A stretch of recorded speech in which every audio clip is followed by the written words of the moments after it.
గ్రామీణ ప్రాంతంలో పశువుల కాపరిగా, కాపీ మేస్త్రిగా, తెలంగాణ ఉద్యమకారుడిగా చివరి శ్వాస వరకు తన సర్వం దారబోసి ఈ తెలంగాణ ఉద్యమాన్ని, తెలంగాణ రాష్ట్ర సాధనలో గొప్ప పాత్ర పోషించిన అందశ్రీ గారిని కోల్పోవడం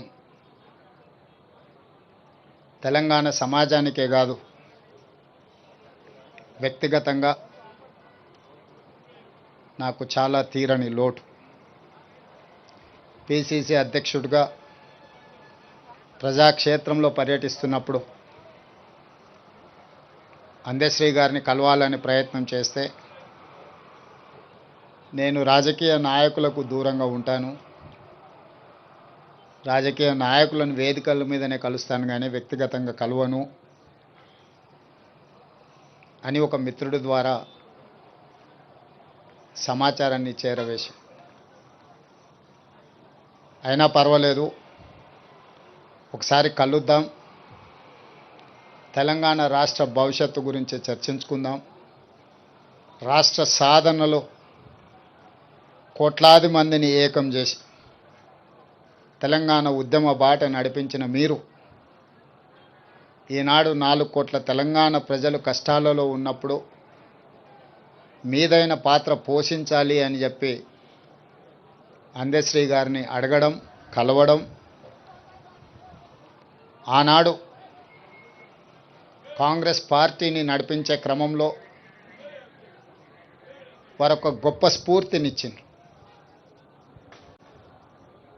కొట్లాడితే ఖచ్చితంగా తెలంగాణ ప్రజలు ఆశీర్వదిస్తారు, తెలంగాణ ప్రజల యొక్క సమస్యల్ని తీర్చడానికి కలిసి పనిచేద్దాము, నీతో మాట్లాడిన తర్వాత నాకు నమ్మకం వచ్చింది, తప్పకుండా నువ్వు చేసే ప్రయత్నంలో నేను చేయగలిగిన ప్రయత్నం నేను చేస్తాను, అందరం తలా ఓ చెయ్యి వేసినప్పుడే ఈ తెలంగాణ సమాజానికి ప్రయోజనం చేకూరుతుంది అని చెప్పి ఆనాడు అందశ్రీ గారి మాటలు, ఆ తర్వాత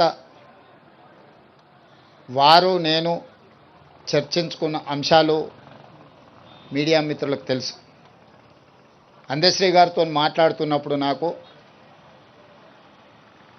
చదువుకోవడానికి పట్టణం వచ్చిన తమ్ముడికి ఊర్లో వ్యవసాయం చేసే అన్న చూడడానికి వచ్చినప్పుడు కలిగే అనుభూతి కలిగేది నాకు అందశ్రీని ఎప్పుడు కలిసిన. వారొక స్ఫూర్తిగా ఈ పరిపాలనలో పేదలకు ప్రయోజనం చేకూర్చాలన్న ఆలోచన వచ్చినప్పుడు గద్దరన్నతో పాటు అందశ్రీ గారు సమానమైన స్ఫూర్తిని నింపడమే కాకుండా వారు రచించిన జయ జయ హే తెలంగాణ,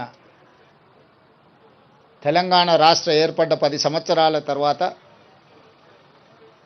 రాష్ట్ర గీతంగా ఈరోజు కోట్లాది మంది ప్రజలకు ఒక స్ఫూర్తిని నింపుతున్నాయి.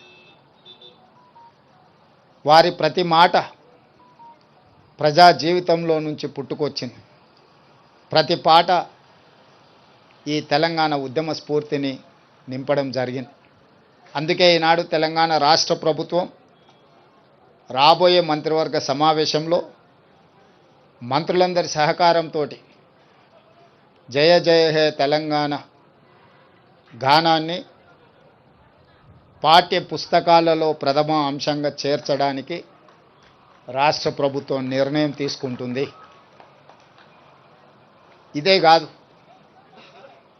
ఈనాడు ఈ స్మృతివనం ఉద్యమకారులకు, గాయకులకు, కవులకు ఈ తెలంగాణ సమాజం, తెలంగాణ సంస్కృతి సముచితమైన స్థానాన్ని ఇస్తుంది, స్ఫూర్తిని నింపుతుంది అని తెలియజేయడమే కాకుండా వారి కుటుంబంలో ఒకరికి ప్రభుత్వ ఉద్యోగంలో అవకాశం కల్పించడానికి మా ప్రభుత్వం నిర్ణయం తీసుకుంటుంది. ఎందుకంటే జీవితాంతం నిస్వార్థంగా సర్వం ఒడ్డి తన రక్తాన్ని చెమటగా మార్చి తన గళాన్ని ఈ తెలంగాణకే అంకితం చేసి, అలాంటి కుటుంబం ఆర్థికంగా ఎన్ని సమస్యలు ఎదుర్కొంటుందో నాకు తెలుసు. కాబట్టి ఈనాడు వారి కుటుంబంలో ఉద్యోగం ఇవ్వాలని, దీని ఒక స్మృతి వనంగా తీర్చిదిద్దాలని జయ జయ హే తెలంగాణ గానాన్ని పాఠ్యాంశంగా మార్చి వారి స్ఫూర్తిని ఎల్లకాలం, ఈ తెలంగాణ ఉన్నంతకాలం తెలంగాణ రాష్ట్ర సాధనలో అందశ్రీ గారు పోషించిన పాత్రను శాశ్వతం చేయడమే కాకుండా వారు జీవితకాలం రచించిన రచనలను ఒక పుస్తక రూపంలో వారు రచించడం జరిగింది. నిప్పుల వాగు. ఈ నిప్పుల వాగు ఒక స్ఫూర్తి, ఒక ప్రజ్వలనం, భవిష్యత్ తరాలకు ఇది ఒక భగవద్గీతగా, ఒక బైబిల్గా, ఒక ఖురాన్గా తెలంగాణ యువతకు, తెలంగాణ ఉద్యమకారులకు, తెలంగాణ ప్రజా సమస్యల మీద పోరాటం చేసే వాళ్లకు ఒక గైడ్ లాగా పనిచేస్తుంది. అందుకే నిప్పుల వాగును 20,000 ప్రచురణలు తెలంగాణ ప్రాంతంలో ఉండే ప్రతి లైబ్రరీలో, తండాలలో, గూడాలలో, మారుమూల పల్లెల్లో ఉండే తెలంగాణ సమాజం అంతా అందశ్రీ గారి స్ఫూర్తితో వారి రచనలో ఉన్న సారాంశాన్ని తీసుకొని పేదలకు సేవలు అందించడానికి ఉపయోగపడే విధంగా నిప్పుల వాగు గ్రంథాన్ని ప్రతి లైబ్రరీలో పెట్టే విధంగా ప్రభుత్వం చర్యలు తీసుకుంటుంది. ఇదే కాకుండా వారి అభిమానుల నుంచి సూచనలు తీసుకొని ఇంకా ఏం చేయగలమో, వారి పేరు, వారి స్ఫూర్తి తెలంగాణ సమాజంలో శాశ్వతంగా పదిలంగా ఉండడానికి అవసరమైన చర్యలన్నీ మా ప్రభుత్వం చేపడుతుంది. వారు ఏనాడు వారి ఆరోగ్యం గురించి, వారి ఆర్థిక పరిస్థితుల గురించి, కుటుంబ సభ్యుల గురించి ఏనాడు కూడా అందశ్రీ గారు ఆలోచన చేయలే. ఈ 4 కోట్ల తెలంగాణ ప్రజల యొక్క సమస్యలే తన సమస్య అని, ఈ సమాజమే తన కుటుంబం అని భావించిన ఒక గొప్ప మానవతావాది. నాకు వ్యక్తిగతంగా మనసుకు చాలా దగ్గరగా వారి ఆలోచన, వారి స్ఫూర్తి ఎప్పుడూ నాకు కలిగించే విధంగా వారు కలిసినప్పుడల్లా మాట్లాడేవాడు. వారిని కోల్పోవడం తెలంగాణ సమాజంతో పాటు నాకు, నా కుటుంబానికి ఒక బాధాకరమైన అంశము. ఏది ఏమైనా తెలంగాణ రాష్ట్ర ప్రభుత్వం అందశ్రీ గారికి గౌరవించడమే కాదు, అందశ్రీ గారికి పద్మశ్రీ ఇవ్వాలి అని గత సంవత్సరం కేంద్ర ప్రభుత్వానికి లేఖ రాయడం జరిగింది. ఈసారి కూడా స్వయంగా ప్రధానమంత్రి నరేంద్ర మోడీ గారిని కలిసి తెలంగాణ ఆత్మగౌరవం, తెలంగాణ గుండె ధైర్యం అందశ్రీ గారికి పద్మశ్రీ ఇవ్వాల్సిందిగా కేంద్ర ప్రభుత్వాన్ని విజ్ఞప్తి చేస్తున్నాం. మిత్రులు కిషన్ రెడ్డి గారిని, బండి సంజయ్ గారికి కూడా నేను సూచన చేస్తున్నా, మీ వంతు ప్రయత్నం మీరు చేయండి. తెలంగాణ రాష్ట్ర ముఖ్యమంత్రిగా అందశ్రీని గౌరవించుకోవాల్సిన బాధ్యత తెలంగాణ ప్రజల తరఫున మీ మీద, నా మీద ఉన్నది.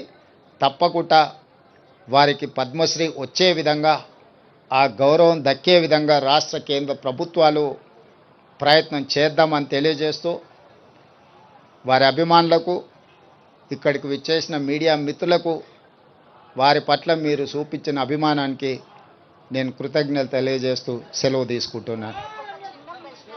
అందశ్రీ గారి పేరు శాశ్వతంగా పదిలంగా ఉండడానికే పాఠ్య పుస్తకాలలో పాఠ్యాంశంగా ఈ జయ జయ హే తెలంగాణను తీసుకోవడం జరుగుతుంది.